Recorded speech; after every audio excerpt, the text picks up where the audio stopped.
Hello everyone, welcome back to my YouTube channel, and today I'm going to be giving my match predictions for round 5 of the FA Cup, and we have finally reached the halfway point of this tournament, and we got some amazing games, and we actually still have some amazing teams left into this competition. We even have some underdogs still in the FA Cup. We got teams like Luton, teams like Peterborough, teams like Boreham Wood as well, so let's see if they can make a deep FA Cup and potentially have their stamp and go to Wembley this season. But let me not get ahead of myself. We're still in round 5 of the FA Cup, and we've got some amazing games, like I said, going on in this week. We got teams like Peterborough versus Manchester City, bottom of the Championship versus top of the Premier League. We got other amazing games like Liverpool versus Norwich, and we know what usually happens when Liverpool play Norwich, they usually win. And we even got a Premier League established tie between West Ham and Southampton at St Mary's. So like I always say, let's hope for goals, drama and entertainment. But before going this video, you know I'm going to say, make sure you guys like, comment and hit that big subscribe button right there, because I'm like 20-30 subscribers away from 900, so please hit the subscribe button. And only 10% of you guys are actually subscribed to my YouTube channel, so please hit the subscribe button if you're enjoying the content. But yeah, like I always say, make sure you guys give me your own comments, your own predictions in the comment section. Who do you think will win in round 5 of the FA Cup fixtures? So the first game I'm going to be predicting is Liverpool versus Norwich City. And yes, man, I was very happy. I was very excited when I saw the tie. I was grinning from cheek to cheek. I was laughing. I was smiling. I just got carried away, because we know, as a Liverpool fan I am, when Liverpool play Norwich, goals follow. It doesn't matter if it's Luis Suarez and Daniel Sturridge. It doesn't matter if it's Salah, Jota or Firmino. It doesn't even matter if it's Mina or Origi. We usually get the job done and we score enough goals to beat Norwich. The last time Norwich actually beat us in a competitive match, we have to go all the way back to 1994, like I said in my last video. So why should we really give Norwich that much hope going into this game that they can actually beat Liverpool to go into the last 16 when we know they concede goals for fun? They've conceded the most goals in Premier League this season, and they've scored the least amount of goals in the Premier League this season, bottom of the Premier League. So what hope do I give them going against Liverpool, one of the best sides in Europe, who score goals for fun, who recently just beat Norwich 2 weeks ago in the Premier League? Yes, it's the magic of the FA Cup and anything can happen, like we've seen some teams go far in this tournament, but I just feel like this is very unlikely, considering the fact that Norwich are still facing a relegation scrap, a relegation fight, and if you ask any Norwich fan, they would rather win the next 3 games in the Premier League than beat Liverpool in the FA Cup. So I think Dean Smith may rotate, rest his key players for the key game on the weekend, because we know that even if he starts his key players, A, they won't be rested in the key games on the relegation fight on the weekend, and B, what's the point of fooling your best players when you know they don't really have much of a chance of beating Liverpool? Norwich City having a deep FA Cup run isn't going to bode well for their season, especially since they have a thin squad anyway. So why on earth would you take this competition seriously with your key players, like I said, when you're fighting in a relegation fight this season against your competitors? Liverpool have scored 9 goals in the last 3 meetings against Norwich, and they've all happened this season. And I know you're probably thinking, man, Liverpool may be hungover whether or not they win or lose in the Carabao Cup final, and they may rest key players going into this game against Norwich. But at the end of the day, Liverpool have squad depth in terms of this game against Norwich, and they can play their reserves or substitutes in this game, like Oxlade-Chamberlain. Let's see if Jota, Firmino are back for this game. We've got enough players to literally hurt Norwich to score enough goals in this game. Going into this game, people may say that Liverpool may be too nonchalant, thinking that they're going to roll over Norwich easily. But at the same time, if you're a Norwich player, you're just going to be demotivated. Your psyche is just not going to be there. You're not going to be mentally tough entering this game, just knowing that Liverpool just have your number. So if Minamino starts, he'll score like he did in the Carabao Cup game when we versed them early on in the season. So going in this game, it's going to be an easy, straightforward victory for Liverpool. And I'm going to go for a 3-0 win, where I don't think Liverpool will be nonchalant going into this game. So the next game I'm going to be predicting is Peterborough versus Manchester City. And in other words, in other terms, David versus Goliath. We know Peterborough, who are bottom of the Championship. The last time Peterborough won a game in the Championship, we have to go all the way back to December the 9th. And then we have Manchester City, who are top of the Premier League. So surely, inevitably, there's only going to be one winner going into this game, and that's going to be Manchester City, right? But like I said, we know how the FA Cup plays out. We've seen some shocking results. So if Peterborough do win, or maybe go into penalties at extra time, we shouldn't really be surprised, because we've been seeing it all tournaments so far.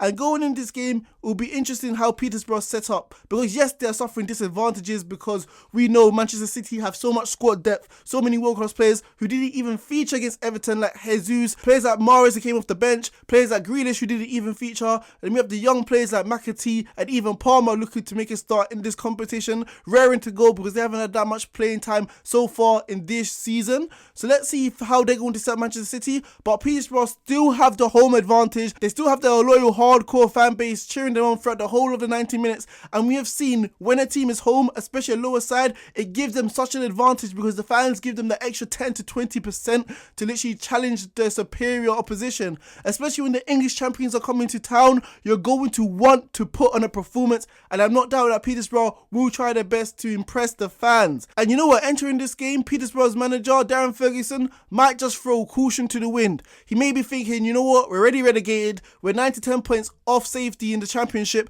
so we might as well go all out going into this game, not resting the key players we have at our disposal. He may thinking this is a free swing, a free opportunity to write themselves in history, beating the English champions in round 5 of the FA Cup. So the manager may see this as the best opportunity to get some success this season in terms of the FA Cup competition, because they aren't really playing for much this season. However, at the end of the day, Manchester City just have too much quality. The gulf in talent is so massive, and Manchester City will inevitably win, right?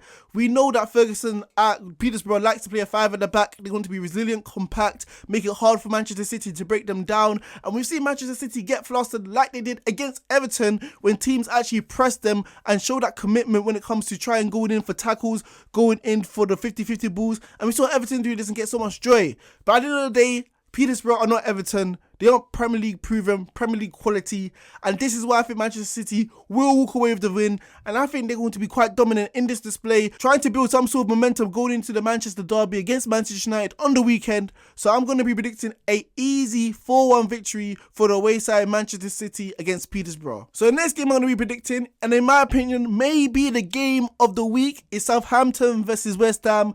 Two well-established Premier League proven sides going head-to-head, maybe looking at this game as a great opportunity to break their trophy duck in the last 30 or 40 years or so. Southampton haven't won a major trophy since 1976, I believe, and West Ham haven't won a major trophy since 1980. So this would be a great opportunity, a great chance to advance to the quarterfinals and maybe get a favourable draw so they can potentially win this trophy. Who knows? But going in this game, let me just start off to the home side of Southampton, and they've been playing some amazing football. Since the defeat against Wolves like a month ago in January, they have bounced back with flying colours and they've been performing so well. We have seen it in the games against the Manchester sides, got stuck in, were resilient, making sure that they held on for a 1-1 draw, and we've even saw it against inferior opposition sides like Leeds, against Everton, putting on dominant displays and walking all over both of them, getting so many chances and scoring goals. So going in this game, Southampton going to have so much confidence, being high spirits,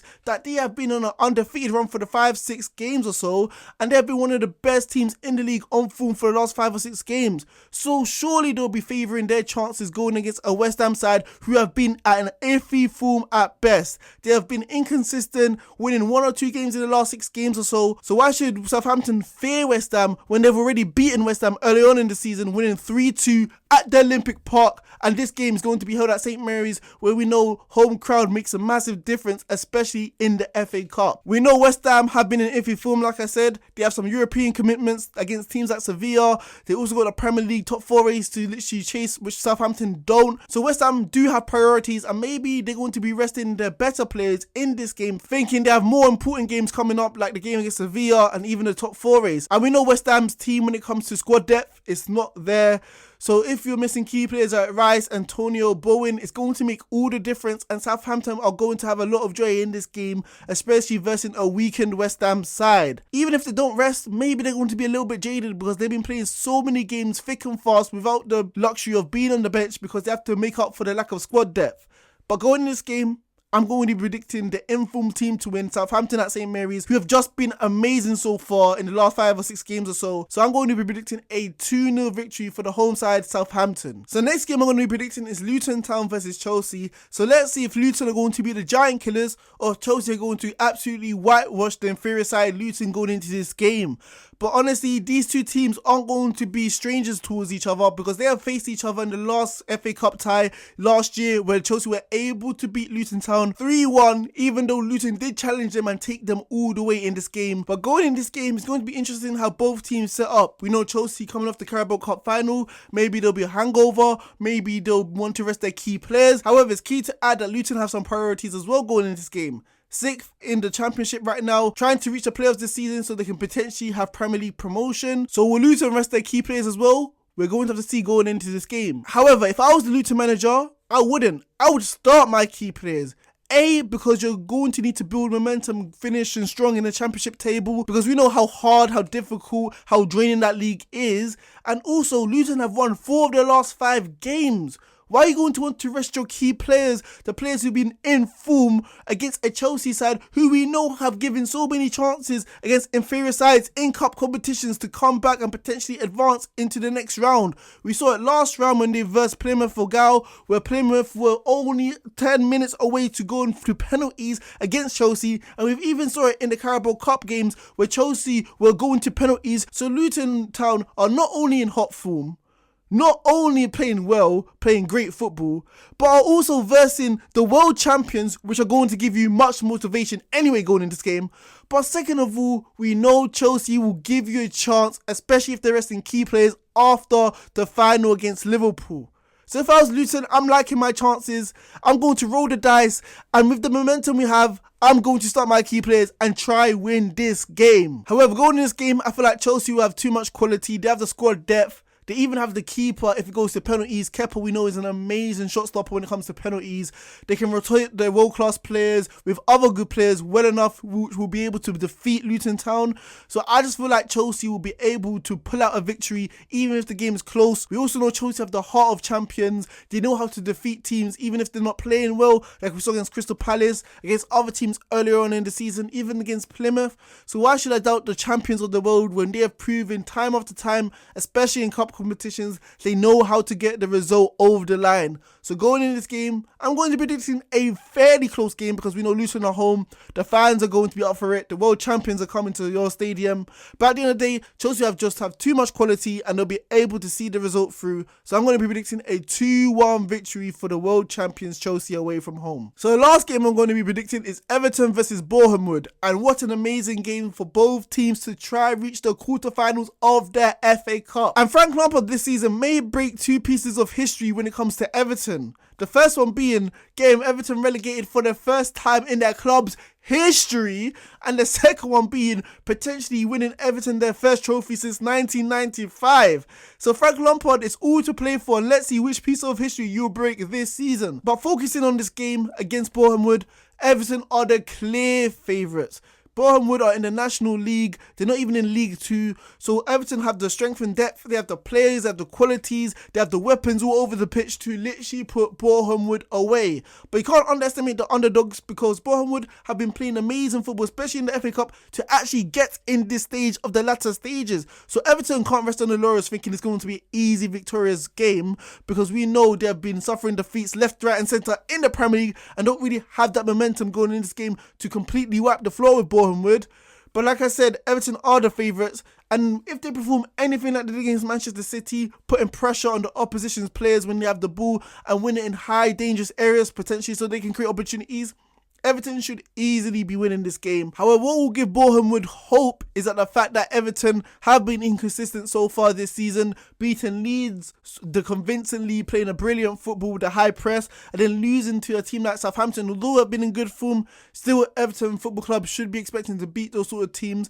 So Boreham Wood will be thinking, we don't know what side Everton will show up as, and if they show up as the poorer side, that will give us a great opportunity winning this game. But at the end of the day, I know Frank Lampard and Everton are in a relegation scrap as we speak, but I think he should start his key players. Everton have an opportunity this season to break history and win a trophy, even though it's been one of their worst seasons as a football club since the 1930s or since they've been existed. And also, Everton, if you start your key players, they're only going to need a half to put the game away. Play players like Richarlison, Dele Alli, Van der Beek, Decore. Just play a key proven Premier League players and you'll be able to walk through Boreham Wood.